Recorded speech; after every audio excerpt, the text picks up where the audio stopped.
Okay, perfect. Okay, awesome. Okay, well, hello. Okay, are you guys excited to be here? Okay, you better say yes, because I was like, what is this traffic? Anyhow, I used to live in downtown LA, so I'm kind of familiar with the traffic, but I moved to Santa Maria. Does anybody know where that is? Yeah. You do? Oh, wow, okay. Well, for those of you who don't, it's 45 minutes north of Santa Barbara.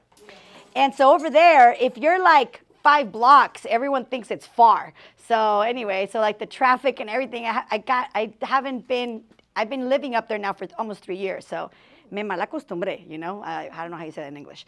Anyhow, don't worry, I'm going to speak English the whole time.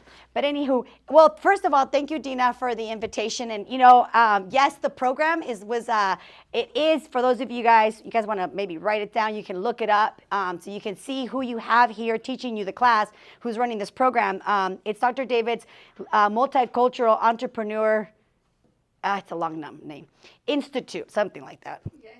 It's such a long name, right? But anyhow, if you look up Dr. David's, you'll definitely find all her programs. And it was so awesome because I got to meet such amazing people. One year we had 2 men, but normally it's all women. And it's been great because I've been actually coaching. I've been the director of the entrepreneur program now for over 10 years. But I'm going to tell you a little bit about myself. And here's the thing I'm going to tell you. How many of you guys already have an established business? Okay, how many of you guys are here because you want to start a business? Okay, and for those, okay, you didn't raise your hand, Jonathan. What's up? It was half and half. Okay. It's like startup phase. Okay, so you're starting a business. Yeah. Okay, awesome. What about you? Yeah, starting. Okay, and then I didn't see. You have business. Okay, great. So this is going to be relevant for all of you. For those of you guys who already have a business, my intention for today is to give you some ideas and some concepts that can really support you in like really getting those ideal clients. But I'm not going to just talk about that, although I know that's my topic today. But also for those of you guys who are starting a business, this is going to be so great for you so that you can, reduce the learning curve. And that's really what it's about. So if you might want to write this down, there's a couple of ways that you can learn, right? You can learn from your own experiences, which is fantastic. But you can also learn from other people's experiences. And that's even better, okay? And I'm all about that. So, excuse me. Excuse me. Okay, thank you. So, anywho, so I want to say thank you, Dina, for trusting me with everybody here. And so, yes, when she said, do you want to come? I said, absolutely, because my passion is really entrepreneurship. I have been an entrepreneur. I'm going to tell you a little bit about myself. I'm originally from Uruapan, Michoacan, Mexico. So I was born over there. And just to give you a little bit of a history, and I'm not telling you this just for you guys to get impressed with me, but to impress upon you what is possible, okay? And so I was born in Mexico, and I've come from a very entrepreneurial family. So my whole life, I have been a little entrepreneur. So I was little. And my grandmother, she would come from the U.S. to Mexico. And I don't know if any of you guys are from Mexico, but when you're in Mexico and somebody comes and they bring dollars, you think like they're like the richest thing on earth. So my grandma, I would expect her to give me some money. And she, instead of giving me money, she would give me things to sell. And I would be out there selling things. And so at the very young age, I learned that I could really have money by selling things. So I learned that from a very, very young age. Fast forward, we come to this country, and I'm the typical girl that would knock on your doors to sell you all kinds of things, okay? So if a kid goes, give them $1 if you don't buy anything, okay? Because it takes a lot of courage. So every time I see a little kid, I never turn them down because that was me. I sold puff paint t-shirts so that I came from a very humble family, so we didn't have a lot of money. I mean, we always had like beans to eat, but we didn't have extra income. So if I wanted to do anything extra, it was kind of on me. So I sold puff paint t-shirts. For those of you guys who don't know what that is, it's like back in the 80s. I'm aging myself, okay? But they were very popular. I also sold like albums, personalized albums. So I was always selling something. I was selling flowers in the gas station outside. Like I've always been a little hustler. How many of you guys can relate? Like you're always looking to do something, right? I've done almost everything except for legal. I've almost done everything, okay? And so what happened was I went to USC. My mom always would tell me, go to school, mija, go to school, go to school. So I did that. But when I graduated from college, I got a job, and I'm not dismissing any of it, okay? But I never liked it. It was like, when you're young, I don't know, how many of you guys are under 30? Come on, Dina. Okay, so for those of you 3 gentlemen, okay? Yeah. So when you're young, at least I think that when you're young, you feel very like you can conquer the world, right? Like you don't know what you don't know. And so I'm pretty smart. So I would if someone said do this, I would just do it. And then my peers would be like, who did that? And I'm like, well, I did, like all proud. And then they would start making comments that made me, I don't want to repeat them, but they would make comments like I was showing off, but those are not the words that they used. And so I remember going home crying, thinking like, what am I doing? And I call my dad and I'm like, Dad. And he's like, yo no te, hold on, English. I did not send you to college to make another beep rich. You fill in the blank, okay? And I share this story with you because I think sometimes as an entrepreneur, we forget the blessing that we have. That we have no one telling us what to do. Like I heard your story. What's your name? Veronica, right? We don't have anybody telling us what to do. Like we have that personality that like, don't tell me what to do, which is why we want to go into business for ourselves. And sometimes it takes something like we call it in the program, it's a crucible. Something happens in your life that you're like, no, like I need to pivot. I need to change. And so that's what ended up happening. So I started my own business at the age of 23. Okay, so I'm just going to give you some reference just so you know why to listen. Because sometimes it's like, why do I need to listen to you? Okay, so let me tell you. So I started my entrepreneurship life journey since 24 years ago. So I graduated from college. I immediately went into business for myself. This is not a promise that this is going to happen to you. Okay, disclaimer. But in 13 months, my business hit over $1 million in revenue. Okay. And I'm going to share with you how I did that. I'm going to give you some pointers. I'm sharing my story with you so that you can start to think about like what is possible for you. Because the reality is in entrepreneurship, write this down, the only limit is the limit you place upon yourself. That's the only limit you have in business.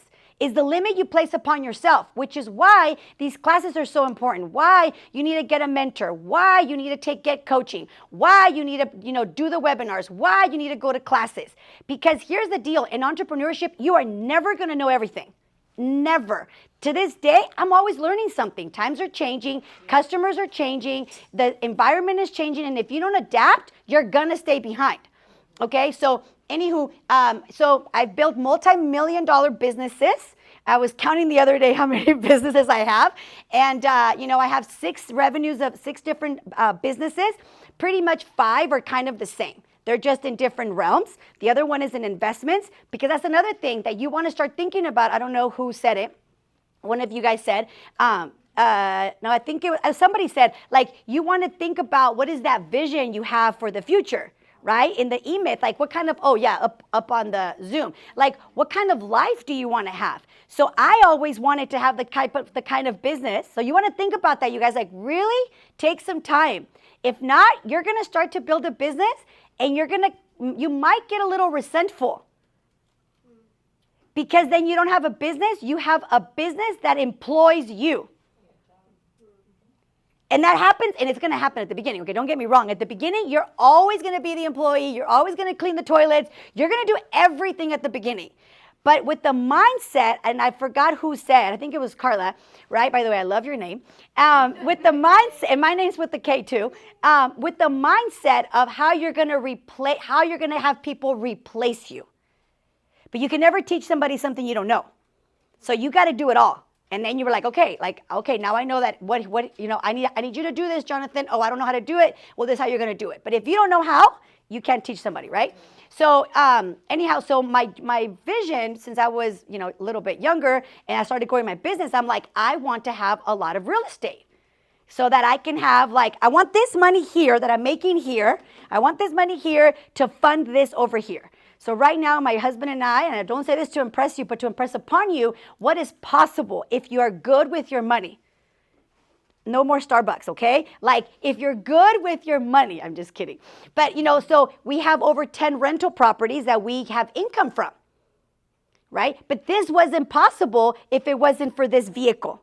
So write this down. Your vehicle, your business is going to be the vehicle to make your dreams come true. And you got to think of it like that. Like, what is it, the life that I want? And this business is going to give me that. So I forgot who said it up online. What's your name?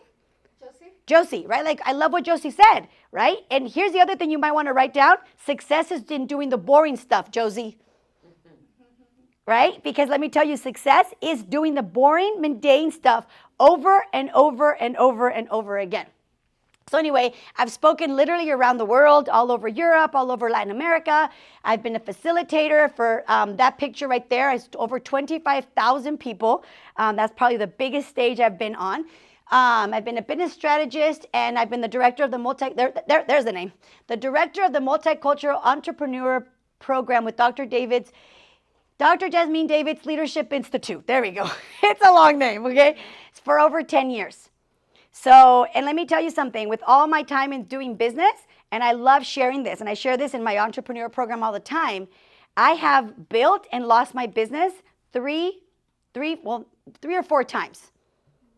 And I share that with you because if you think that you're never going to have downs in your business, you're in the wrong business. Like, you're going to have ups. I built my business to over $1 million in 13 months. In about 8 months later, I almost had nothing. Okay? And it's almost like, with all due respect, almost like God is like, let's see how bad you really want it. And you're going to get tested in business. You're going to get tested. But like she said on Zoom, if you have a vision, you're going to keep going. You're going to want to push through. Okay? So anyway, that's a little bit about me. And so today, I'm going to talk to you guys about actually two things. Okay? First, we're going to talk about how to identify your ideal client. But more importantly, I'm going to talk to you about, this is something that I see for the last 10 years that I've been coaching entrepreneurs for over 25 years. But they've all been in the same industry, in the health and wellness industry. But for the last 10 years, I have coached over 100 entrepreneurs in very different stages of their, very different types of businesses. And I'm going to share with you things that I see that you can learn from and not make the same mistakes. That sound good? Okay, does that sound good? All right, thank you. This is not like, I'm not a poster, okay? So we're going to interact here. All right, so one of the things we're going to talk a lot about is, what business are you really in? Because if you don't know the business that you're really in, you're going to make a lot of mistakes. What is your name again? Veronica. Like what you said, babe, you're going to maybe be putting out something out there that you want to put out there that your client doesn't really want. So we're going to talk about that today, okay? So here's something that everybody says. For example, Carla, I get it. I think you're like in the health industry. You're a personal trainer, or what are you? I was. Now it's a health and wellness coach. Okay, you're a health and wellness coach. Perfect. Who needs that? Who needs a health and wellness coach, in your opinion? Everybody, right? Right? Yes or no? Yeah. Can everybody benefit from health and wellness? Yeah. Absolutely. And so one of the things that we do, and by the way, I'm not saying that I'm sharing with you not only what I've seen, but what I have experienced, okay? We go into our business thinking that everybody needs the health and wellness. And they do, right? Could you help everybody get better health, better wellness, and whatever it is that you're doing? Absolutely. But here's the thing that we sometimes don't understand, is that just because we have something that everybody needs and that everybody can benefit from, does not mean that they are willing to put their money behind it. For one reason. Why do you think that? What do you think? Why do you think they won't put their money behind it? They don't trust you? Okay, that's one of them. But what else? They don't see the value. Oh, pues. Yes, she's taking the class. No, that's good. Yes. See, that tells me she paid attention when she was in class, right? No, that's right. They don't see, you guys, listen to what she said. Say it again, Maria. They don't see the value. So even though everybody can be your client, if they don't see the value, they're not going to put money to that product or service. Okay, I have nothing against Starbucks, okay? But I'm just going to say it because she brought it up. How much is it that you said you were spending on that Starbucks when you have that extra cash? Trenta is $6.75. I don't even know what that is. A what? That's the bigger than the Venti. That's the It's a bigger than a Venti? bigger menu, I know. Okay, all right. So what is it called? Trenta. Trenta. Okay, perfect. Is how much? $6.75. $6.75. Okay, so first of all, I enjoy coffee, but I personally, it's gonna take, and I'm not stingy, but it's gonna take something for me to pay $7, right, for this coffee.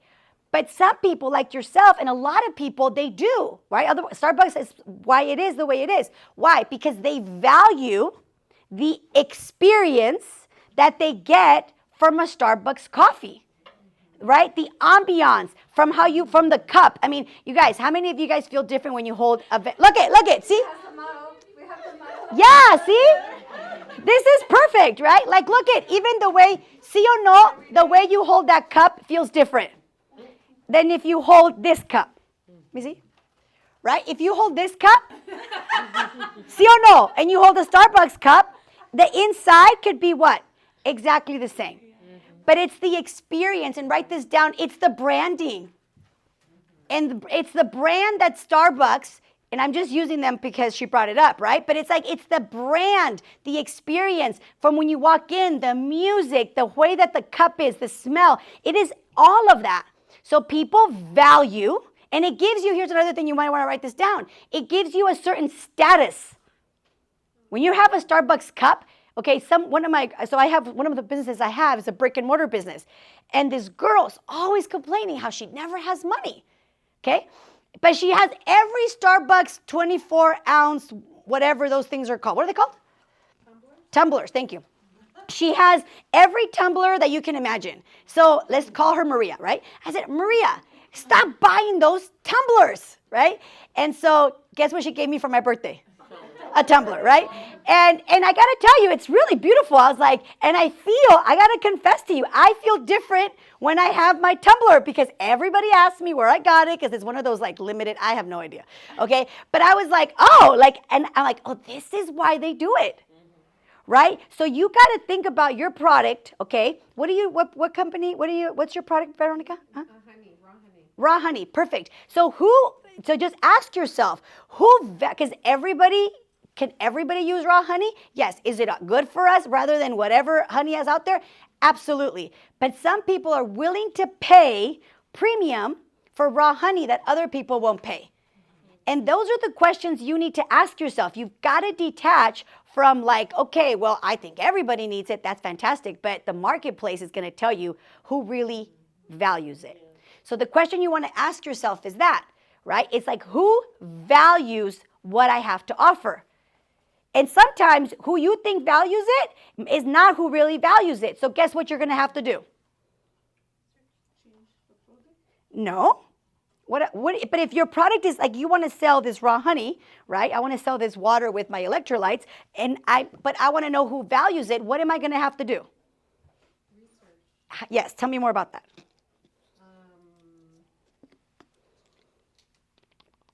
I don't know. You have to go try it out and see who's buying it. And what would that be called? A ver, ¿tú cómo te llamas? Connor? Or what's your name? Me? Uh-huh. Caesar. Like a consumer report? Okay. Tell me more about that. What would that look like?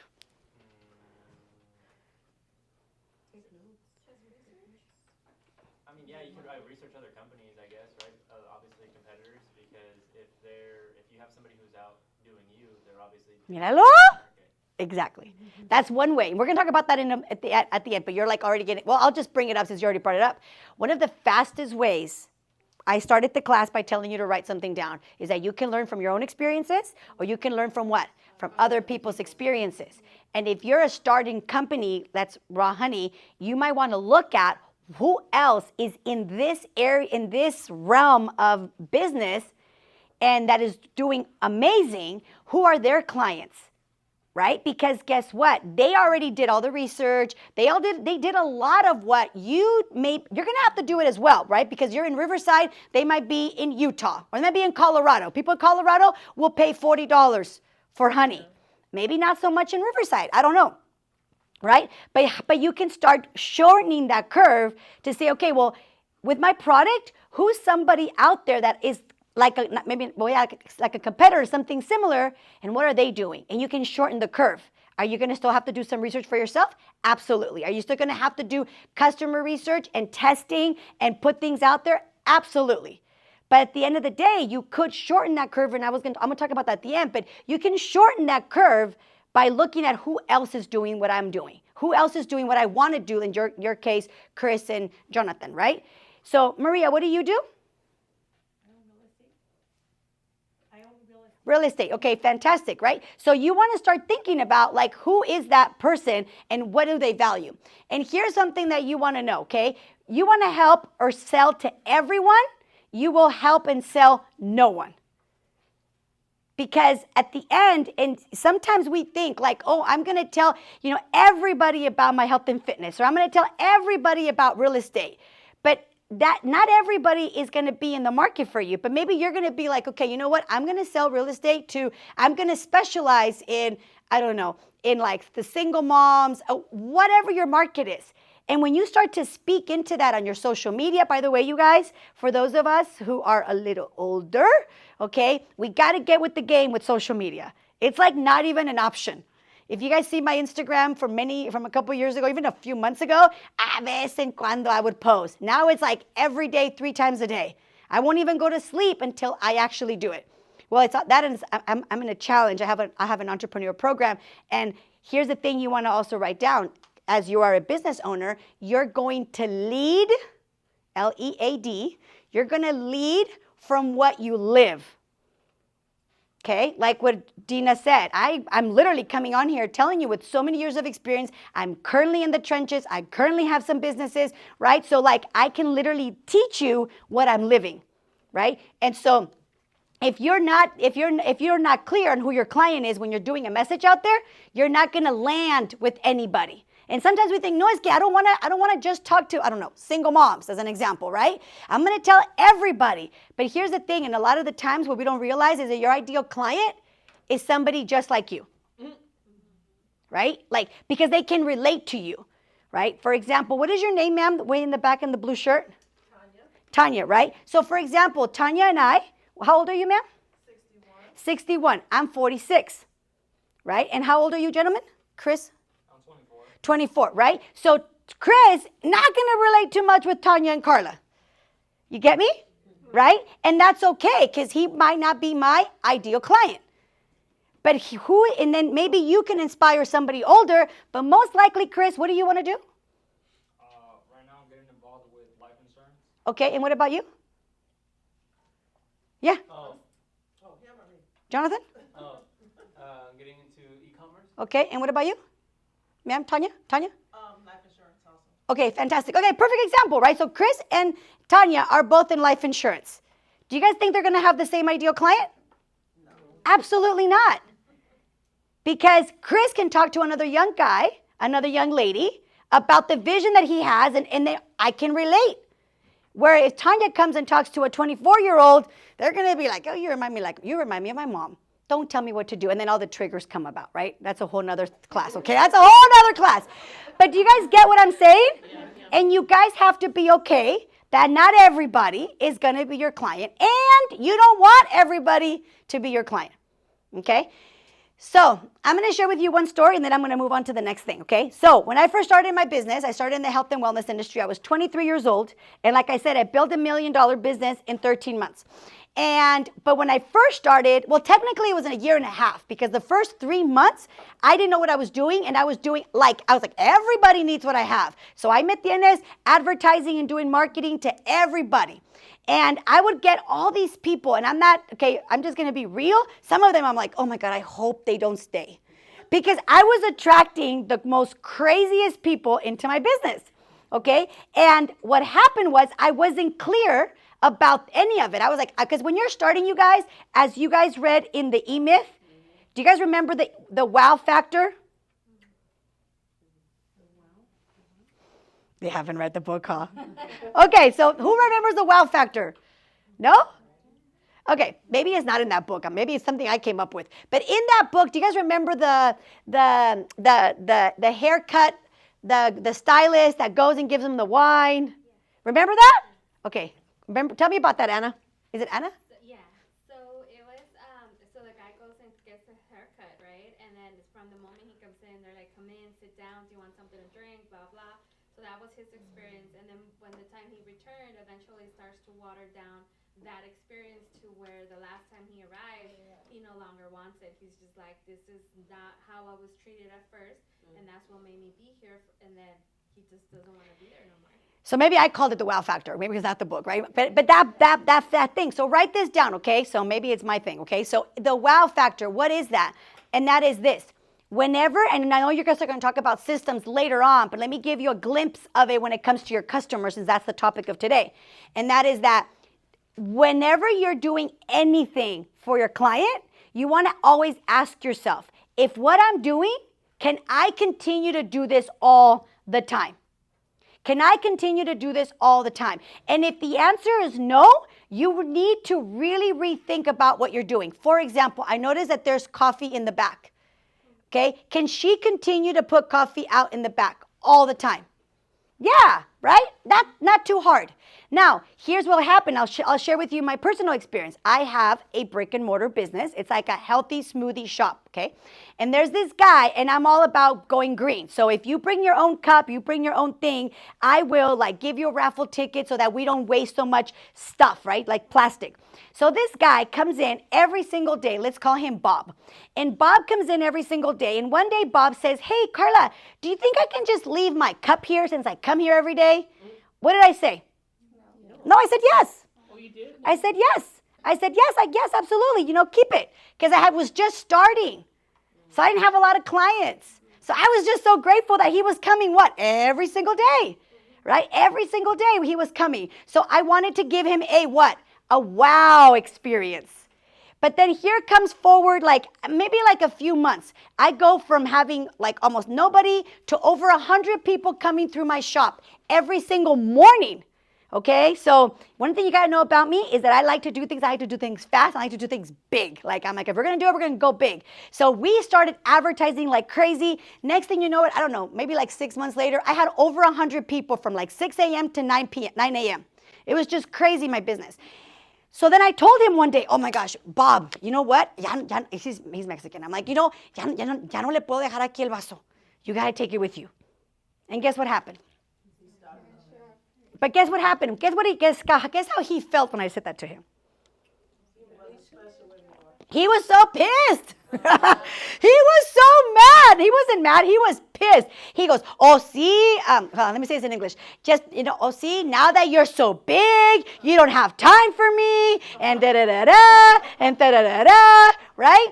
And so I always share this story with my business, my students, because I'm telling them, it's like what you think, and how I know you guys have experienced this. When you do something good for somebody, the moment you no longer can do it, they forget about all the times that you did it, and they only remember that one time you said no. So in your business, you want to think about that. Now, was he my ideal client? Yes. No. He wasn't my ideal client because guess what? He was really there just for the mingling. He really wasn't there for the product that I was selling. He was only there because of the attention I gave him, because he loved to, I don't know how you say comadrear, gossip. He loved to mingle with everybody. He cared less about what I was selling, what I was providing. All he really cared about was the mingling that he had. He was an older gentleman, and so all the girls that would come in would be cute. And so that's really why he was there. But at the beginning, I understand you want to get what? Everybody as your client. Okay? So does that make sense? Yeah. So is everybody your client? No. And so who's going to pay is who what? Who what? Who values your product. Okay? You guys have any questions on that? Any comments? Yes, go ahead.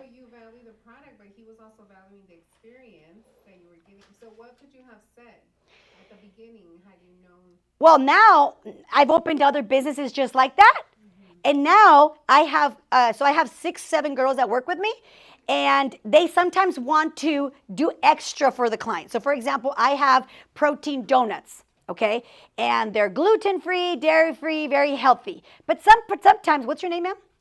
Katharina. Katharina brings her granddaughter, her daughter to come to have some donuts. And my girls, because they love Katrina, they want to put extra stuff on the daughter's donut. Okay? And they put extra sprinkles and they put extra everything. And I catch them. Right? And then she's like, oh my God, her name's Caitlin. Oh my gosh, Caitlin, thank you. Right? And Caitlin's so happy. When they leave, I turn around and I'm like, honey. Okay? No, I didn't fire her. I didn't fire her. Right? Because here's the thing. They don't know what they don't know. Right? She was really thinking that she was, and she is. She's doing something beautiful for Katrina's granddaughter. Okay? But here's what I had to share with her. I said, listen, Caitlin, I understand that you want to put the donut all like this, but here's what's going to happen. Because I have 6 other employees, okay? So 5, like with her 6. I said, but here's what's gonna happen. The day that you're not here and that Katrina comes, if one of the other girls gives her a donut and it doesn't look like that, or if because I would not do that, if I don't do it like that, Katrina, right? Katrina is not gonna think, oh, Caitlin is such a beautiful soul. She's gonna think what? Carla is what? Is stingy, right? Carla is terrible. So because of what you did that was wonderful, you're putting the rest of us in an awkward situation. She would put extra things on the drinks because they looked extra pretty. I understand, babe, but if you're not here, the client is going to want that drink like that, and we cannot give that to her, and she's not going to think you're fantastic. She's going to think that we are terrible. So you're going to, like Ana Maria said, she's going to feel that we diluted the drink, that we diluted the protein donut, but we didn't. You just made it extra. So please don't do that. And it cost me money, and that's not what the price on the list is. Okay? It's just a couple, I understand, but that extra frosting is one less donut that I cannot sell with that frosting. So now that price that's $3 should have probably been $3.50. You get me? Does that make sense? So now I just don't do it. I smile and I say, I would love to keep your cup here, but you know what? I can't, because if I do it for you, I gotta do it for everybody else. And no, allí déjalo, allá bajito. No, I would love to, but I tell you what, why don't you leave it in the car and that way you don't forget it? Right? Because I've had to say that before. Does that help? I wanted to share something too, which I think is interesting, because I realize there's a collaborative, just different businesses. But one of the things I know that I experienced over the years, it's my goal to help educate them too along the way in a non-intimidating way, because I deal with like a lot of IRS problems where they owe a lot of money. There's situations, and so I'm just real low key because I know business people need community too, and we go through things. Life happens. That's excluding the COVID thing. But then as you begin to, I find that as I begin to kind of wean them as they get stronger and their ducks begin to get lined up, they start to feel a little bit better, and first they were kind of grumbling with me a little bit along the way, but then when the ducks start lining up, they're like, okay, this feels pretty good. Is this like compliance, right? Wow, okay. And so it's a good thing, but the flip side of that, you have to really be strategic, or at least I view it this way, with your boundaries. Because like anything else, people will overstep the boundaries or manipulate or take for granted. Absolutely. And I have to be valuable with my time and be able to have time management. And sometimes, it's one thing to build a rapport with boundaries. It's another thing to build a rapport without boundaries. Absolutely. Yes, and you will learn that with time. Because at the beginning, you're going to be like, everybody's my client. I'm going to treat everybody with the wow factor. And then when you don't do what you think, that you're not consistent with something, they will take a step back, okay? Anybody else? Any comments? Okay. So you guys got that? Yes. I do have a comment, and I think I'm forever going to be grateful to Lisette, because I had lunch with Lisette one time, and I remember, like, the time that I was going through, figure out my business. There was a lot of things that I did for free. So setting up the boundaries, I think, is very important. There was a lot of time that I spent enrolling people into Medi-Cal, health insurance, where I wasn't getting paid on it. And so that takes a lot of my time and everything, but I did because I have a good heart and for the community and everything else. But then I had a lunch with Lisette, and she says, she's an attorney, so she says, you want to know how many times people come to me to tell me, family members and friends, can you help me with this? Can you answer this question? And she said, I can't do that. I have to set those boundaries, because if I don't, then my time is going diverted there, and then I won't make any money. I still have to do my business and all that. So she said she ended up setting those boundaries where she said, okay, I'm only going to help 1 or 2 people pro bono on a monthly basis. So then she set those boundaries, kind of like a little bit what Katharina was saying. Absolutely. But it's about service and all that, the expectations that you set, right? Yeah, absolutely. You're talking about with or without boundaries. Yeah. You guys got that? Okay. You guys good? Yeah. All right, cool. All right, is that helpful? All right, so now let's go. So here's what we're going to do, okay? So now we're going to do a little interaction. You're actually going to do some stuff for yourself. But here's what I want you to understand, especially for those of you guys who are just starting your business. Pay attention, because this might support you in not making the mistake. And for those of you who are for those of us who already have a business, this is also going to set in with you. We're going to move into what business are you really in? Because I find that when you, especially next week, you guys are having marketing, right? So I want to set you up so when the marketing person comes in, I'm sure they're going to do fantastic. You understand, oh, this is the business that I'm in, and this is what I need to market, okay? So here's what I want you to understand. Most businesses get stuck because the entrepreneur is working on the wrong thing, okay? And the reason that they're working on the wrong thing is because most entrepreneurs, entrepreneurs works on what they love to work on. So if you love to do research, you're going to spend a lot of your time doing what? Research. If you love, Carla, to work out, you're going to do most of what? Working out. And so you miss the mark on what your business really needs. And you're in the entrepreneur, because you're so passionate, and I see this, and I'm sure a lot of you guys who are in the financial industry, you're going to see this a lot with your clients. Okay, I'll throw myself under the bus. I'm not like the most organized person when it comes to all my bookkeeping and sending my papers and my taxes and all the stuff that has to do with bookkeeping, all that stuff. I'm like, oh God, my accountant calls, I'm like, oh, voicemail, right? So guess why? Because why? Why don't I like it? It's not what you love to do. That's not what I love to do. Right? Until the IRS, I'm going to tell you what happened, okay? So this doesn't happen to you. I ignored it until the IRS put a hold on my bank account. Okay? This is my first couple of years in doing business. See? So, and I was like, I can't get my money. Now I'm like, who did I call? And it wasn't Ghostbusters, okay? Who did I call? My accountant. I'm like, Tony, help me!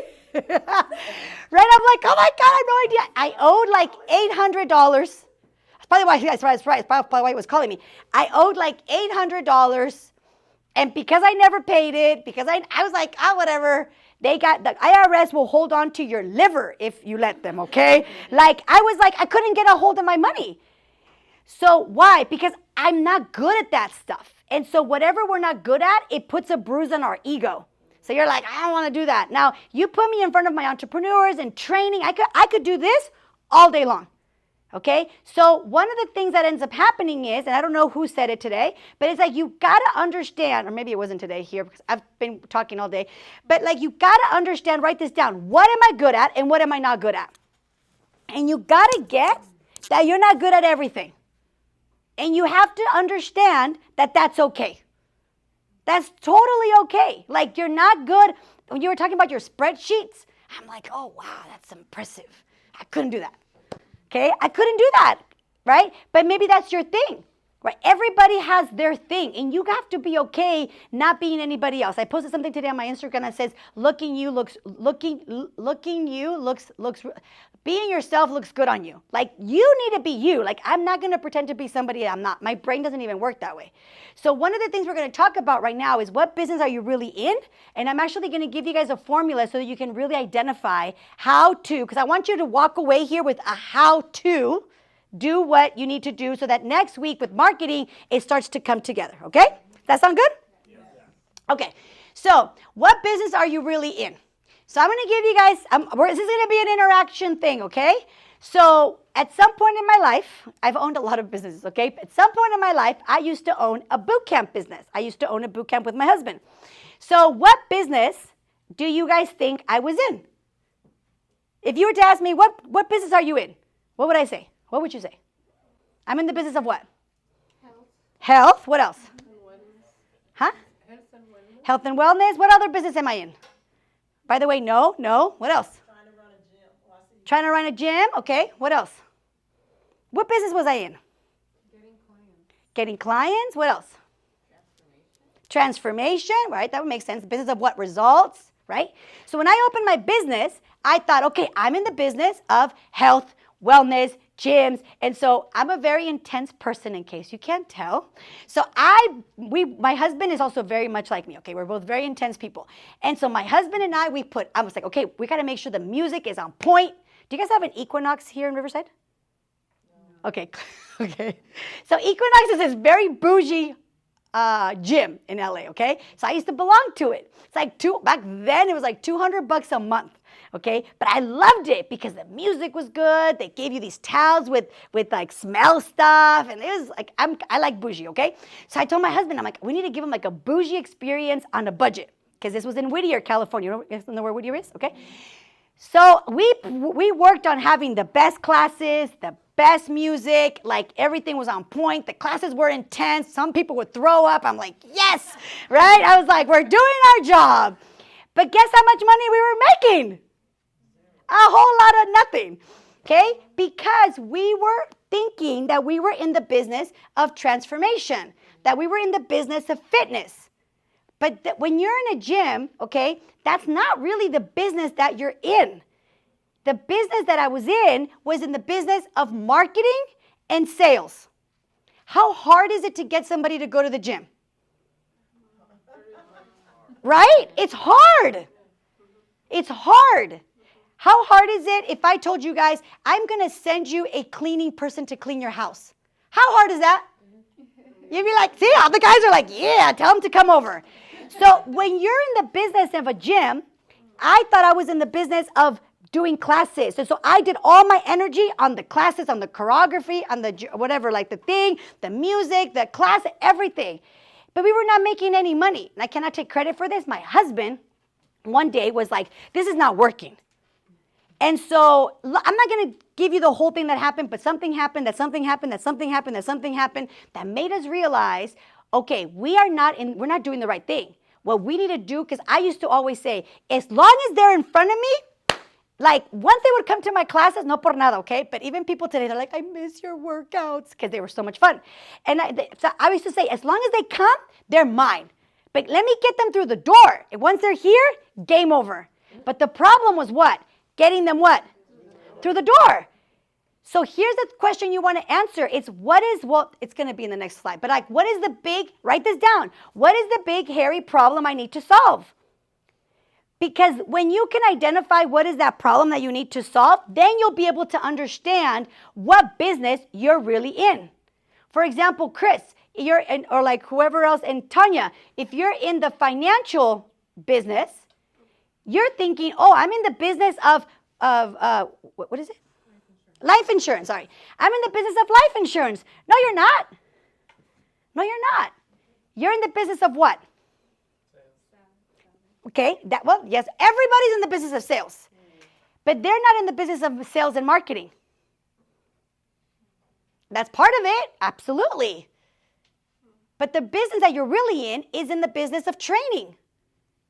You've got to train somebody in seeing the value of being able to buy your products or services. And then if you're building a team, are you guys building a team as well? Okay, then you're in the business of recruiting and training. That's the business that you are in. And I know because that's the business that I was in.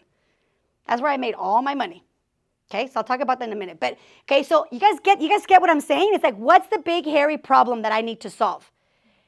So when I'm going to tell you to drive this home. When we realized that, okay, I'm not going to go through the whole thing, but basically we went from having, and this might be a great idea for you, I'm not too sure what your business model is, but we ended up doing 6-week challenges with a very low entry. So it was irresistible for people to be part of it. So we went from making we were making like maybe $1,000 to making like about 6-7 months later, we were making $5,000 profit. Then when we really got that, we're like, okay, we're onto something. We did a couple of changes. We did massive marketing. We put systems in place so that when people were coming through the door, it was like people would come in. The script on the phone was like check on the phone. People would come in. They would sign in. They would pay $7. They would get introduced to somebody. They would do the class. After the class, we would do this thing. And then after that, they would sit down. They would do a wellness evaluation. They would pay $40 for a 6-week challenge. We would sell them on a program. 6 weeks later, they would be recruited into the business. I mean, like it was like but it took time. And it took us understanding the business we were really in. About a year later, our business was making over 20 profit, over between $17,000 to $20,000 profit every single month. Okay, so I'm not sharing this with you to impress you. I'm sharing this to impress upon you what impact it can have when you change, like, oh, wait, I'm not in the business of classes. So was I still concerned about my classes? Absolutely. Because now I have to what? I'm going to show you right now. I have to retain them. But do you guys get me? You see how you changing? I was focusing, okay, the classes got to be better. They got to throw up twice instead of once, right? The music's got to be like this. I was focusing on what? The wrong thing. Are you guys getting this? Okay. So let's forget about the cleaning business, okay? I don't know. I put that there because somebody was cleaning my house when I was doing the presentation. But let's go into the business of what you guys are in, okay? Which is insurance and stuff like that. So the business that you're really in is what? Is the business of recruiting and training. Because if I'm understanding correctly, when you want to start building a business, you're going to have to recruit employees, right? If you're building a team, you're going to have to recruit a team. And what's it called? Agents, thank you, right? If you want to one day be a broker, Maria, you're going to have to recruit and train a team of people.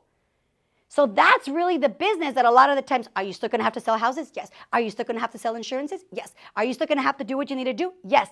But the focus is like, how can I recruit and how can I train? And the better I get at this, the more money I'm going to make. Because at the end of the day, you guys, we're here to change the world, but we're also here to change your bank account. Okay? Write this down, ladies. I'm going for the queen's cash. And gentlemen, I'm going for the king's cash. Okay? Who loves money? I love money. Okay? I love money. Right? And now it doesn't define me because I've had it and I've lost it. All right? Okay, so here we go. So here's what you want to write. Write this down. Okay? And what time are we finished? So maybe in about, we don't finish until 8:15. Okay, so let me do this and then you guys can take a break. Yeah. Do you guys need a break? No. Oh, okay. All right, good answer. Just kidding. Okay, so here we go. So write this down, okay?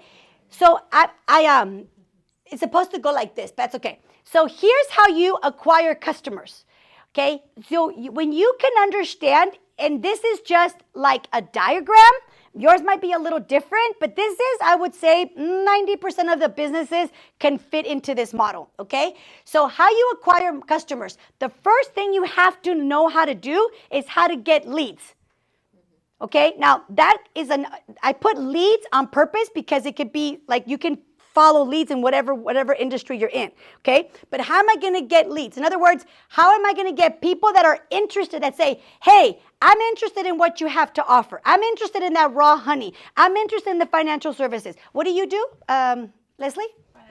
Okay, what do you do, Ana Maria? Pick one. Let's say taxes. Taxes? Okay, great. So I want you to help me with my taxes, right? What do you do? Pastries. Pastries. Okay, I'm interested in pastries, and then taxes too for you, right? No problem stuff. Problem stuff. IRS audits. Okay, I have an audit. Okay, so okay, God forbid. Okay, so how are you going to get people that are interested? That's the question with the leads. Okay, then how are you going to work the leads? In other words, you cannot just get a lead and then be like, okay, here, here, buy. Right? How are you going to work the lead? How are you going to nurture the lead? Okay, and for everybody it's different. So you got to think. You guys. Here's the thing. I was hearing something on the way here, and I loved it. It's like some people say, "Oh, that." For example, some of you guys better not say this, but say, "Oh, that work, that entrepreneur series with the chamber, it didn't work for me." No. It doesn't work if you don't work. Okay, so everybody that's here, they're giving you tools, but you got to go to work with them. Okay, so write these down, and then don't just close them. Okay, I don't know if you guys know, but that program that she attended, the program that I teach, the minimum that they pay is $5,000. So you're getting like a $5,000 class here. Say thank you to Dina. Okay, so I hope that you guys just don't close this book and be like, oh, that was a fantastic class. Carla has so much energy. No, go to work on it, okay? You guys promise? Check on them next week, okay? So how are you going to work the leads? What are you going to do? Okay, next, the sales. If it's a sales call or it's a sales conversation, it's a wellness evaluation, Carla, right? It's maybe I don't know if you do pastries for weddings. It's a consultation, the sales consultation, right? So think about that sales. How are you going to, because everything, you guys, needs to have its own system.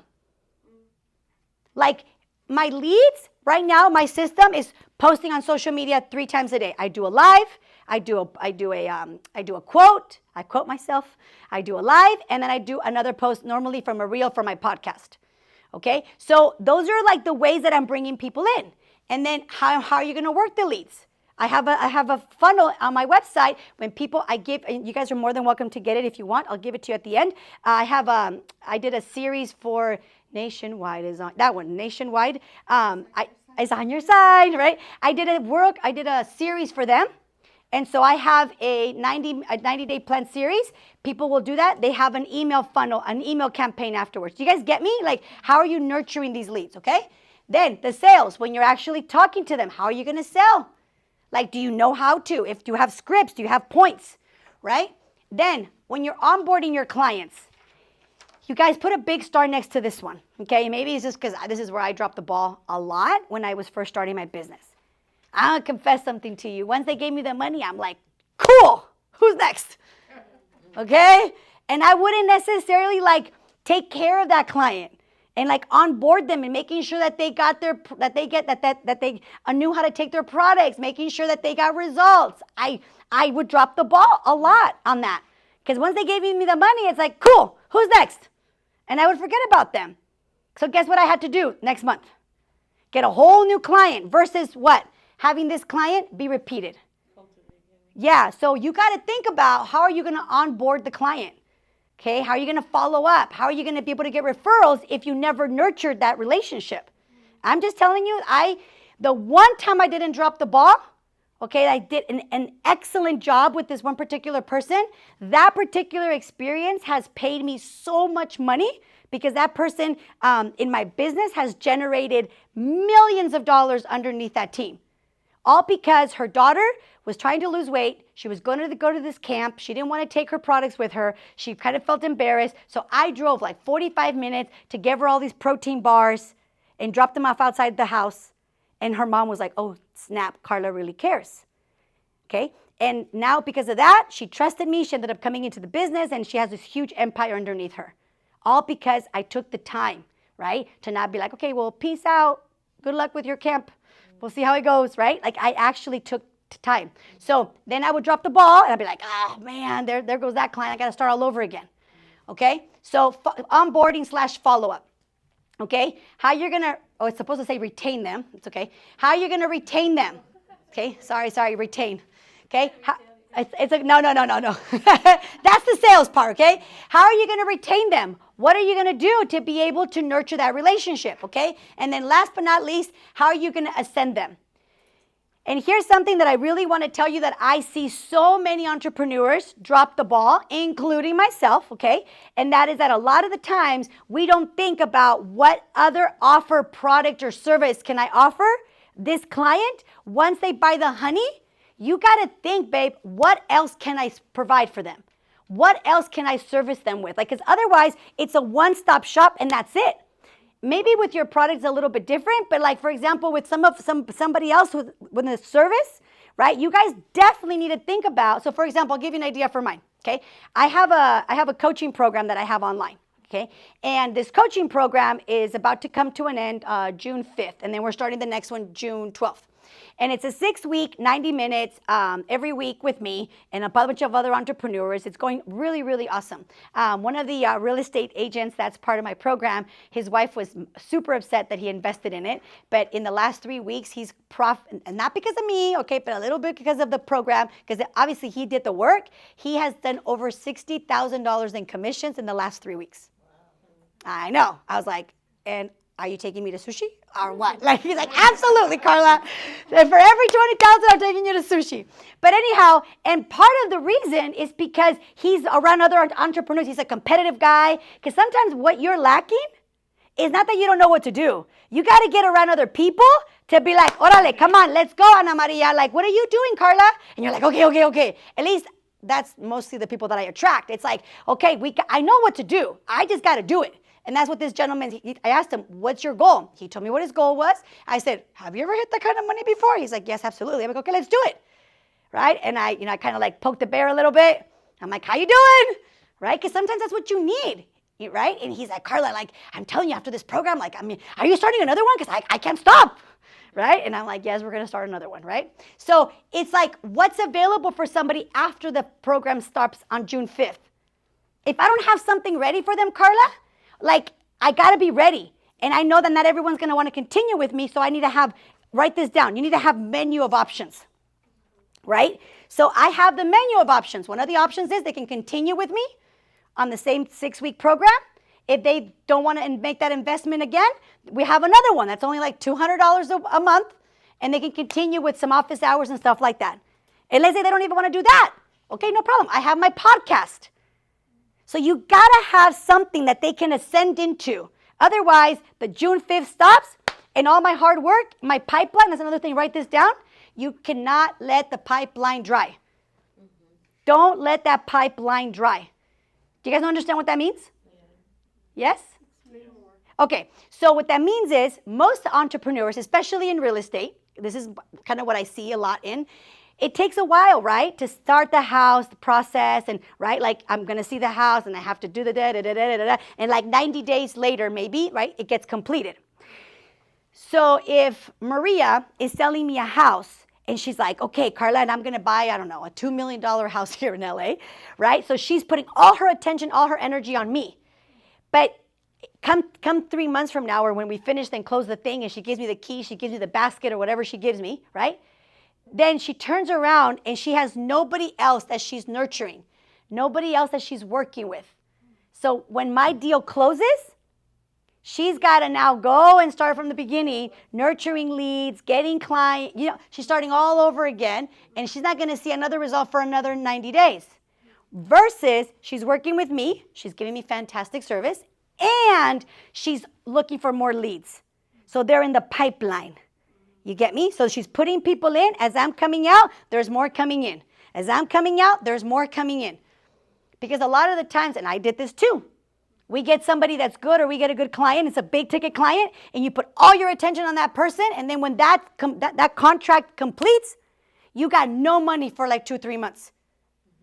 Because you did this big wedding with all these cakes and all these pastries, and when the wedding's done, because you put all your attention on that, you're like, oh, wait, how am I going to pay my bills next month?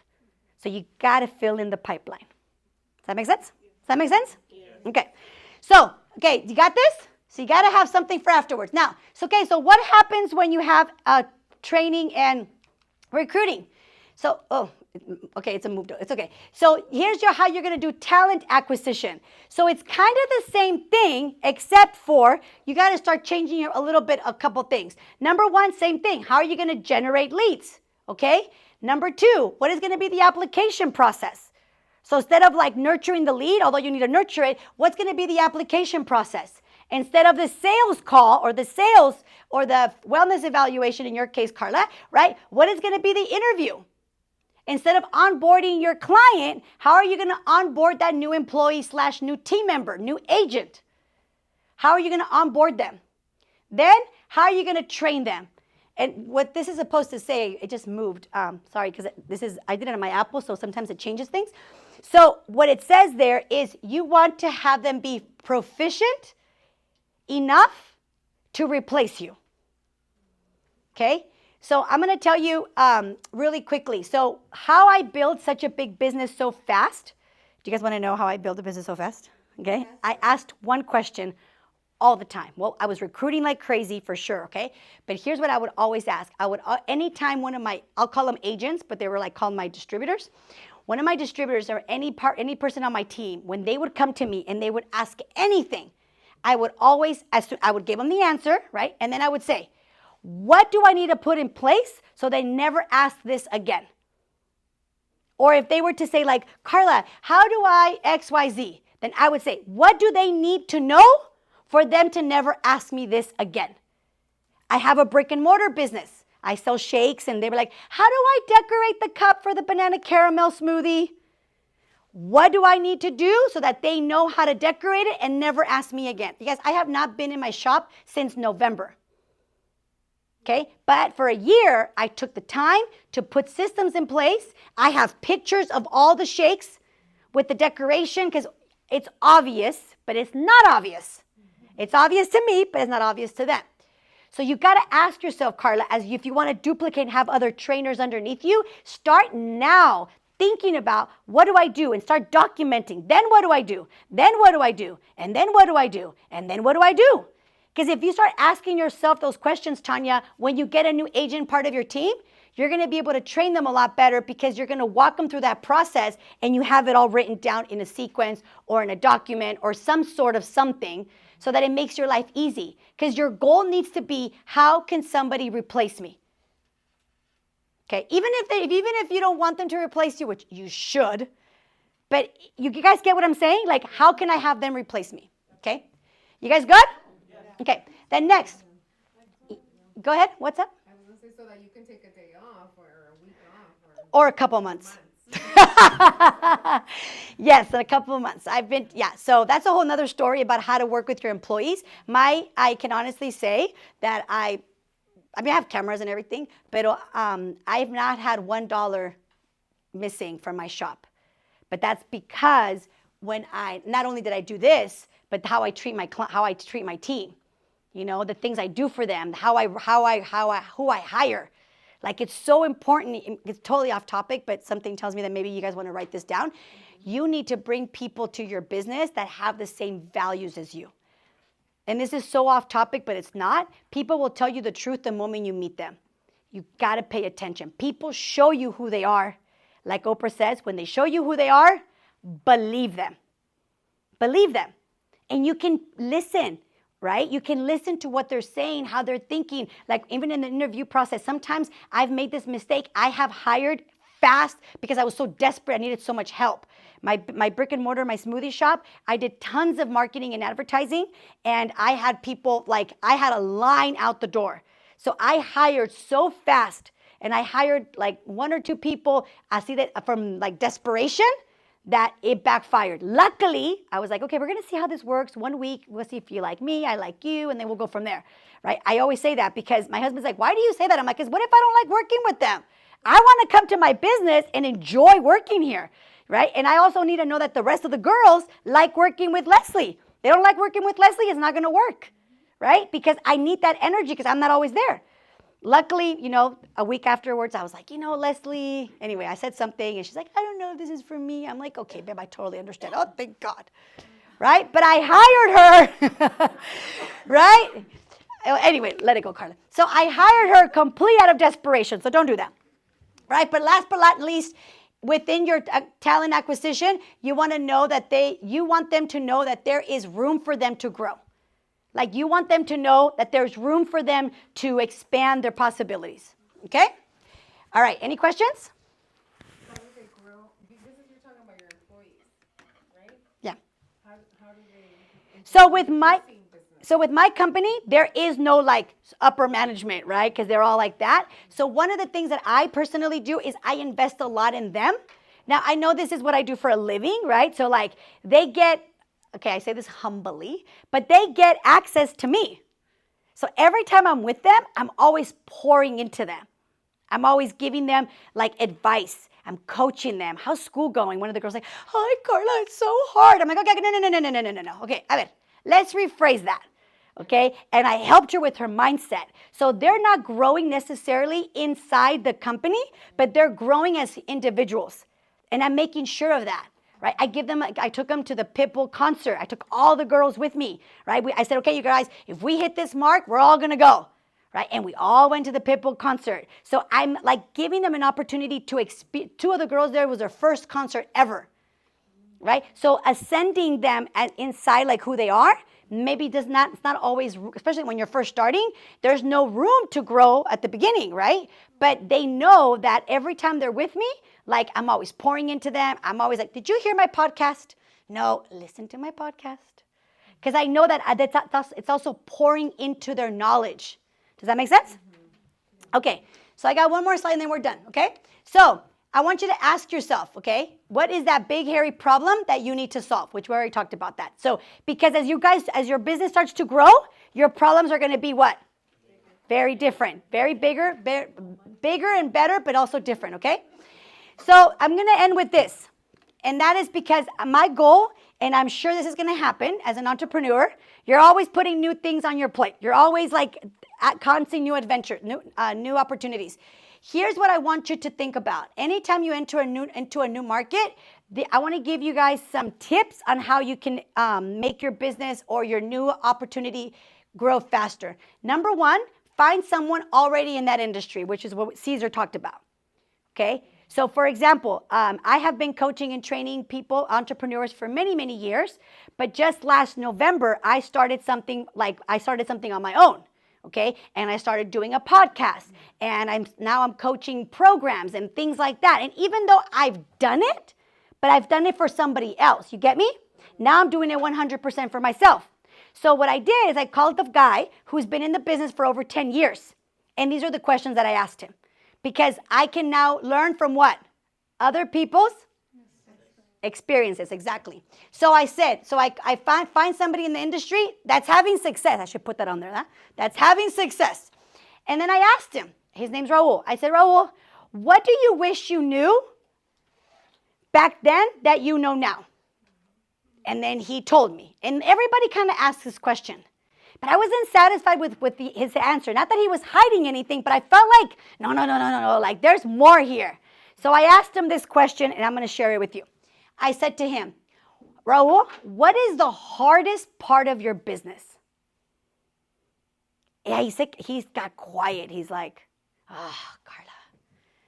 And I'm like, now that's what I needed to know, right? And I was like, writing everything down, right? So whenever you're going into a new venture, especially as you grow in your business, and maybe not even the new venture, maybe the business that you're in now, think about who do you know that's already in that industry, that's having success, that's having the life that you want to live, okay?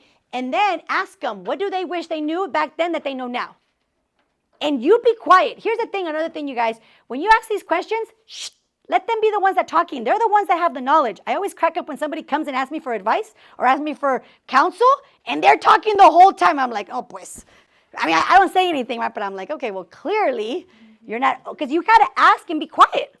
Let them pour into you, right? And then ask them, what is the hardest part of your business?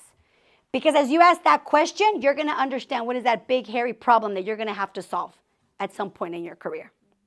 Okay? So that makes sense? Yes. All right. So is it okay if I take some questions from them? Absolutely, you have time. Okay. Do you guys have any questions? Yeah, are you hiring? If you're willing to drive all the way to Santa Maria. If I'm going to get that type of mentoring, yes. Well, right, okay, well, we'll talk. Yes? Anyone who has a successful business and you want their experience or to be your mentor or any advice, like they refuse. They don't tell you what to do, because they feel a threat. You think so? Yes. Then that's not the right person for you. Because I'll tell you, if somebody... No, but it's not one, several ones. Okay. Even in a different field. Okay. Try another field and you give them a call. They don't know even you. Like they don't know. Well, that's the challenge. So here's the thing. Anytime you guys... So let me tell you how I have been very blessed. But I've also poured into... I should probably record a podcast on this because I have to tell you, it is an art, I think, to have people pouring into your life. But the woman that you see here is a reflection of so many people that have contributed to my life. But the reason that they have contributed to my life is because of also who I am in their life. Okay, so let me explain. So, for example, if you guys want mentorship from somebody, and first of all, if they don't know you, if somebody comes to me, like let's say you as an example, okay? And I have no idea who you are, and I walk in, and maybe you've been listening to my podcast, and you're like, oh, I want her to mentor me, and you just come up, Hannah, right? Mm-hmm. And you're like, hi, I'm Hannah. On your podcast, because I talk about this all the time, you always say you need to be around people that inspire you, that make you better, and can you be my mentor? I'm probably going to say no, too. Not because I don't want to, but because I don't know you. I don't know how I can serve you. I don't even know if I can serve you. Mm-hmm. Does that make sense? Mm-hmm. Versus so let me tell you how I've done it, okay? Versus if you come to me and maybe invest, see, you got a deposit in a bank. You got to make deposits in order to go to the ATM and make a withdrawal. If you never put money into the bank, you can push $20, give me $20, give me $20. It's not going to give you not even $1 because you never put anything in. So you got to invest in something, someone first, and then make the ask. To him or to her? To anybody. So for example, I'll tell you, some of the most, this particular guy named Raul, he's in New York, okay? I met him many years ago, and I knew that he was going to be somebody, you guys, and this is not that I'm using him. Don't misinterpret this. But it's called social capital, okay? Which means like the people that you have in your portfolio, my phone is worth a lot of money, the numbers I have in there. Right? But why? Because I haven't made the investment in it. So I met him a long time ago, and I knew he was going to be somebody that I wanted around in my life. Him and his wife are amazing, but I didn't ask for anything for a while. I poured into him. I said, hey, Raul, you know what? I was thinking about you. Check out this, because he started to do, he coaches elite businessmen with children, married businessmen with children. I'm not a businessman. I don't have kids, okay? By the time I didn't have kids. But guess what I did? I poured into him. I sent him things. There was an opportunity for him to come and speak at my event. I brought him in. You get me? So it's almost like now he feels like he kind of owes me a little bit, right? So perfect example, what she just said. Like she doesn't owe me anything. But do you think that if one day I call her and say, hey, can you do a Zoom call for me? What do you think Dina's going to say? But because I made the investment first. Does that make sense? Okay? But you can't expect somebody to ask to help you if, one, they don't even know you. They don't know what you're about. They don't know if they can help you. And even though maybe they want to, they also don't want to fail you. Right? So you got to pour in. Let them see you. Let them see you. Let them see you. Let them see you. Pour them in. Pour something into them. And maybe get one advice. Here's another quick question. Here's another thing that I've done that's really helped me. I'm a really good student. So if I go to you and I say, hey, how do I make a carrot cake? And you tell me, right? And I go, okay. And then I go, and this is what most people do. They go and they make the carrot cake, and that's it. Guess what I do? I go back and I go, Hannah, I take a picture of it and I send it to you. I'm like, Hannah, I'm making the cake. And then I send it afterwards. Hannah, look at how my cake turned out. And then I take another picture of my son. Maybe my mom goes, I mean, how this cake is so good. Hannah, my mom says this cake is so good. Thank you so much. I show her that what she invested and poured into me, I did something about it. You guys, that is a big thing that most people don't do. Anytime somebody pours into me and I put it into action, I always circle back and let them know that their time and their advice or their counsel was worth that time because I put it into action. Trust me, especially when people, like I consider myself a successful person, and when somebody, which it's never happened, honestly, I don't think I've ever had anybody come back and say, oh my God, that thing you told me to do, I did it and it worked. But I do it all the time. Because I know that next time when I ask you for another chocolate, another recipe, most likely you're going to say yes. Versus, did I give you hey Carla, how was the recipe? Oh no, I didn't make it. You're going to be like, oh, pues wow, all those 5 minutes of me writing the recipe. Do you guys get it? Yes. So you guys be that person. Somebody pours into you, let them know that you did something about it. I was just really curious when you started saying you were a good student. I'm like, how is she going to show us that she's a good student? But I used to be a teacher, and a lot of times you're like, are these kids getting anything, you know? And then just one little thing like that makes the whole school year worth it for someone to say, thank you for, I learned this, that. Yeah. So you guys, this is a plug, right? Write my podcast down. It's called Wake Up and Unleash. It's in Spanish and in English because my husband's like, you need to do it in Spanish. I'm like, oh my God. So it's in Spanish and in English. And I got to tell you, the few people that have reached out, that have implemented, I have a thing on there. Episode number 2 is like my most popular one. It's called The Winning Formula. And I had one girl message me. She's like, I just want to say thank you so much. And you guys, like she said, Veronica, right? Like Veronica said, it was like, okay, fine, I'll do another Spanish podcast, right? Because it's a lot of work to do in English, and then I got to get some drinks, and I'm like, okay, now think in Spanish. Okay, here we go, right? Because I do one after the other, so I don't forget what I said. And this girl named Veronica goes, "Ay, Carla, te quiero decir, tu podcast, cómo me ha ayudado." I was like, okay, fine. So if you guys go on my podcast in Spanish, in English, it's like episode 1 through 10. In Spanish, it goes episode 1 through 7, 10. Because I didn't do it because I was like, oh my gosh, this is so much work. But because she said that to me, I'm like, okay, fine, one more time. Okay? All right. Any other questions? Huh? Can you write the Sure. I'll give it to you right now. Right there. Okay. Any other questions? Yeah? How would you differentiate the cup example with the example you said of driving 45 minutes to deliver those protein bars? The cup. The holding The cup, no, the cup as in he would leave the cup there every day. Oh, the guy. I'm not thinking Starbucks cup. Okay. So hold up. I now understand what you're, okay, go ahead. Ask me again. So how would you differentiate, say, the guy, the action of you saying it's okay for him to leave the cup? Oh, got it. Versus me driving 45 minutes thinking that she's going to do that all the time? Yeah, okay. Well, here's the deal, right? They didn't ask me to do that. They didn't ask me to go take anything to her. You see what I'm saying? So had they asked, that's an excellent question. Had they asked, talking about boundaries, had they been like, oh, you know what, can you come? And because I lived in El Dorado Hills, they lived in Sacramento, it's a 45-minute drive, okay?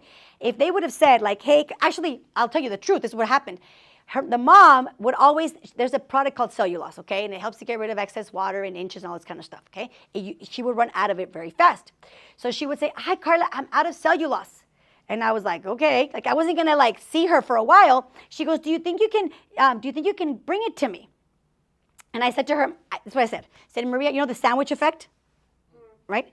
I said, so for those of you guys who don't know the sandwich effect, you say something good, and then you kind of like, hit the punch, and then you say something good again. So I said, listen, Marta, I would love to, but unfortunately, which actually was the truth, on Tuesday nights, I have my meetings, okay? I said, I would love to, but I have my team meeting. However, if you want, why don't you come and I'll give you the address and I'll take it to, because it was closer to her house than where I lived. I said, I'll take it with me and you can meet me there and I can give it to you. Okay, so I met her kind of halfway, meaning that she wanted me to go to her house to drop off a $15 product, okay, versus her making the drive because she's the one that needed it, right? Now, fast forward the 45-minute with the protein bars. They never asked me to do that. I did that out of my own. I did that out of my own goodwill, right? I kind of like surprised. Her name is Abigail. I surprised Abigail. Right? And I went, I took her all the protein bars. I left them outside, okay, because I was scared of her mom.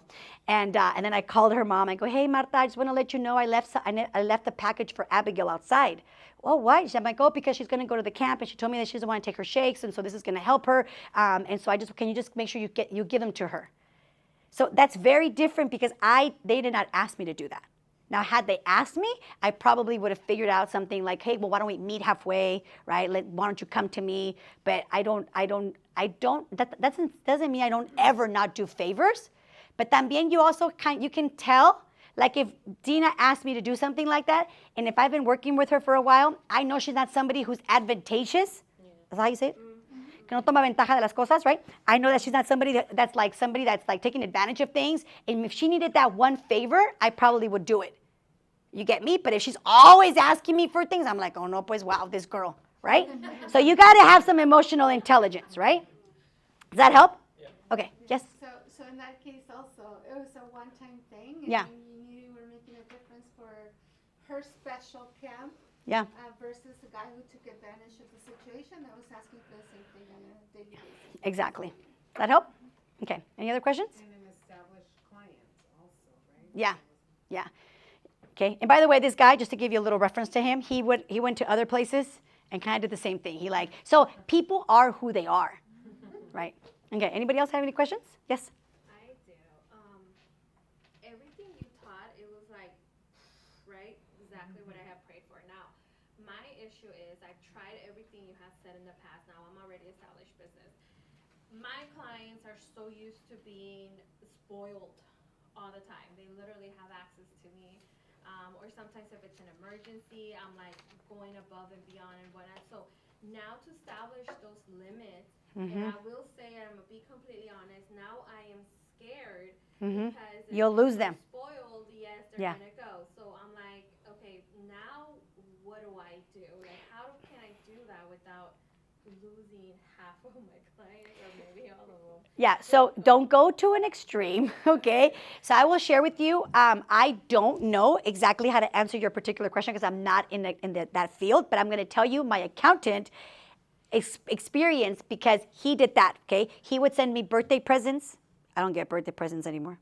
He would go far and beyond. He was always available. He would always pick up the phone. But now he has a humongous accounting firm. I think he has like, I don't know, like 15, 20 employees. I have no idea.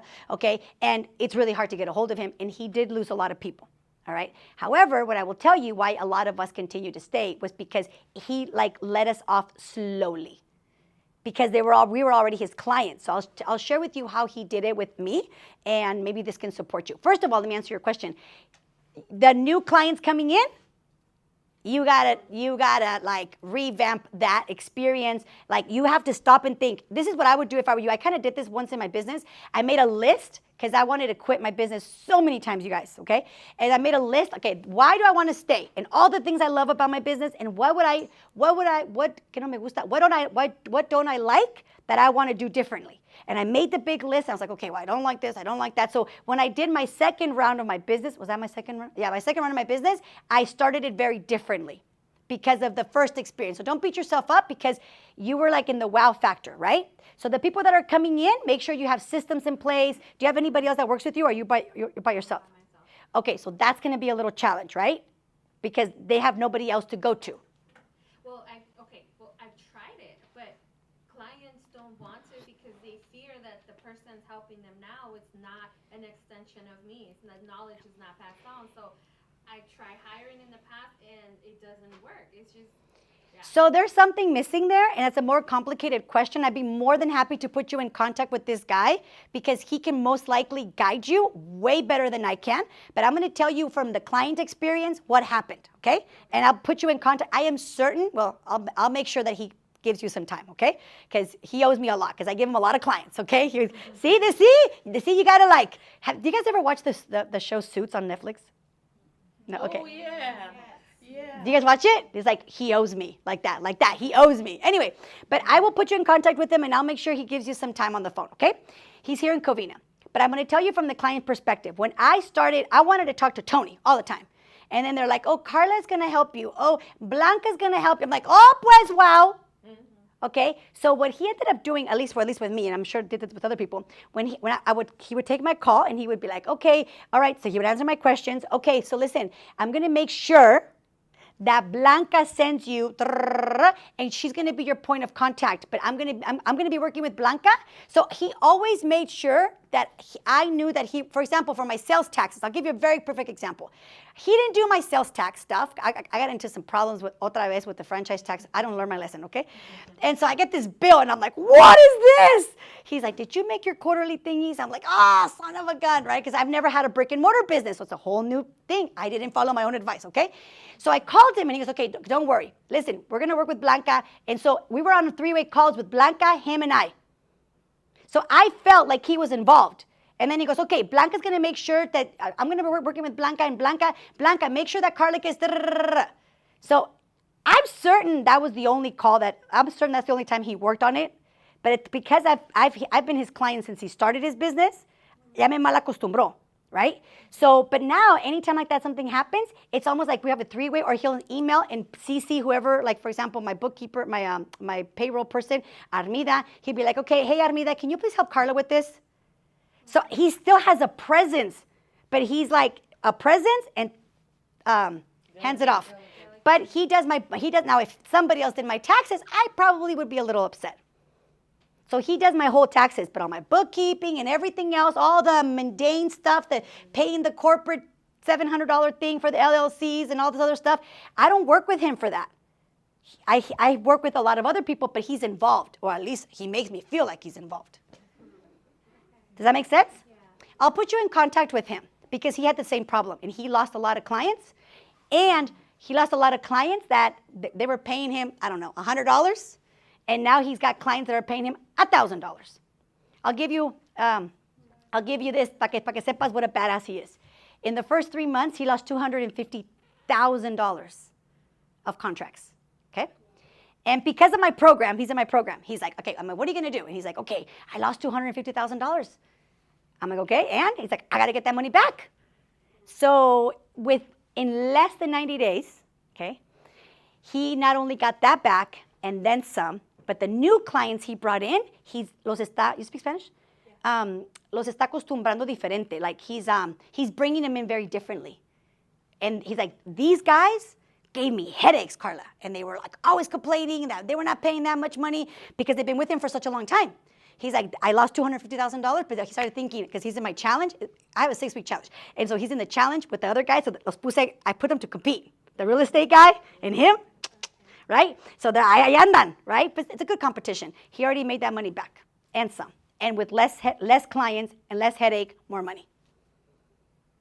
So I'm going to put you in contact with him. That's true. Okay? That works, yeah.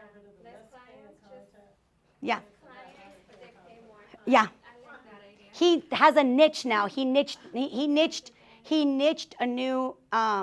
new spectrum. He was servicing this type of client, but here's what happened, right? He did a video on Facebook, and somebody saw it, and then somebody's like, oh my gosh, and I think the truckers or something, I don't know, something with trucks. And somebody said, oh my gosh, can you record some of these videos? And then they put them on YouTube, and then all these truckers started contacting him because, no por nada, he's really good. So now he's got all these truckers, and these are guys, these are girls asking all these questions. These guys don't ask nothing. He's like, oh, this is so much better. So I'll put you in contact with him. I appreciate it. You're very welcome. Okay? And how about like you are training other employees to take your role, and then in one of the chapters it says in the book that this employee take the people like Yeah, take your Yeah, that's just a risk that happens in everything, especially in California. One of the girls that's in my challenge, she just told me that California just passed a law that in her industry, that she cannot have anybody sign a non-competitive, no sé qué tanto, it's like, so, okay. Anybody else? No? Okay, so I have a surprise for you guys, and she doesn't know this. So I have a surprise for you guys, okay? And that is that, so not only is like entrepreneurship is dear to my heart, but I love this lady and her sister. And, otherwise I would have not drove all the way over here for you guys. But next, I have a program, and I have some people that are giving sponsorships, scholarships for the program. So I have a flyer for you guys to have it. But this is the program that's launching now, June 12th. That's starting. It's 90 minutes, and we meet every Wednesday. So if the schedule works, write it down. It's Wednesdays from 9:30 to 11, okay? And it also includes like software and all kinds of stuff. And so the program is $1,000 for all the 6 weeks, but I have somebody that's given scholarships, somebody that's in the program that's making a lot. I was like, you got to give back, vato. And he's like, okay. So I do have, nobody knows yet because he just gave me the money. I do have spots for 5 scholarships for the program. So you're going to get $250 off it. You can do it in payments, or you can do it all at once. And so if you guys want to take advantage of it, do so, because the other, I have some partnerships with the Latino Restaurant Association as well. And so I'm going to try to get more scholarships, because I know new entrepreneurs, like not everybody can get it. So if you're like financially stable, like you probably are not going to get it. But if you're like just starting or something like that, then that's who we are allocating those scholarships to. So if you guys want to do it, you're more than welcome. I have a flyer in the back I'll give to you guys. Okay, so we start on Wednesday the 12th, and it's for 6 weeks. So. And it's virtual, right? So people can log in. Yes. Oh, sorry. Yes, it's virtual. So it's virtual. We have people from all over. People from Miami. We have people from all over the place. So. It's a small group, though. I only let 25. This last group, I only let 15 people in, just because it's, like I want to give you attention. So if you guys want to, write down the code, because you're gonna need the code if you want to do it. Okay, the GRHCC. All right. And just so you guys know, when Carla started out telling you about the program that we attended with Dr. Jasmine David, that's a $5,000 program. It's actually $12,000. No. It's $12,000, but people, because of the scholarships, Okay. the people that get, the people end up only paying about $5,000. But if you didn't have the scholarships or the sponsorships and all that kind of stuff, it would be a $12,000 program. Yes, so definitely take advantage of this opportunity if you're ready to scale your business and really get the mentorship and the coaching that Carla provides. Yeah. It's a great program. Highly, highly recommended. How valuable was just this last hour and a half that she spent with you guys. Thank you. You're welcome. You're welcome. And you guys can Wake Up and Unleash at YouTube and Facebook and Instagram and all that kind of stuff. But the one that I always am on is Carla Boss Lady, because you can be a boss and you can be a lady at the same time. Okay. So it's And Carla when with the you K. guys follow her, like I follow her obviously because we have a great relationship. Carla is very real. She's gonna say things as they are. Yes. And she's very real, but I appreciate that about her all the time because she was always pouring out to people, and people can relate to her. Yeah. It's not just about her saying things, that are happening in her life, but people can actually relate to things that are happening because we all go through things, you guys. Yeah. Everybody goes through a lot of different things. So thank you, Carla. You're very welcome. Thank you so much for driving all the way out here. And now I'm driving back. You're gonna get back tonight, and But I'll hang out. I'll hang out if you guys have any questions or anything like that. Her baby, she has how old is your? I know, and he has a fever too. He's 6. I have to think about it because he always tells me he's 18. Yeah, my husband's like, I didn't tell you, I was telling Maria, my son got really sick, but I was not going to cancel. And I was like, oh my gosh, my husband, he's so awesome. He's like, go. Like, he's like super supportive of what I do. He's like, go. And so I'm messaging him. He's like, yeah, he's like, he has a fever again. Now my husband's sick. I'm like, well, good thing I'm not there. I'm just kidding. Because everybody's sick in Santa Maria. I don't know, there's like a bug going around. But, it's been my pleasure to be here. I hope you guys found it helpful. And my biggest advice to you guys is whatever you guys, did you give them? Are these the things that I gave you? Yeah? Okay. So you guys, what you have in your hand, because I was listening to the questions, I'm like, these guys have no idea. What you have in your hands is what I gave them in the program. Mm-hmm. So if you have not been doing it, go back and do it. Okay? So this what you have in your hands is what I give the entrepreneurs at the USC program. So don't take it lightly, okay? And what they would do at the end is they would take all the curriculum and make it into a, what do you call it? A growth plan. A growth plan. So this is designed to give you a growth plan at the end. Pero if you don't do it, then you can't put the growth plan together. Yeah. When I was hearing the questions, I'm like, oh, that's so awesome that you guys, I think it's so great that you guys have that opportunity, that somebody made the investment and now is paying it back to you guys. So take advantage of it, okay? Promise? Do your homework. Someone says, who did your homework? Everyone's hands need to be like, because in our program, if you didn't do your homework, you don't go to class. You couldn't go to class. ¿Te acuerdas? Yeah, I would like have to, and we turned it in ahead of time, you guys. And I would have to if I didn't get a chance to do it, I would have to send this big apology email as to why I didn't do it on time. So then I had to make sure that I did before the class. So yeah, absolutely. She told me, she's like, she's like, I'm giving them homework like you gave us homework. So when I heard the questions, I'm like, that's so awesome. I'm super happy that you guys have that opportunity, because that right there is, it's such a great curriculum. Okay?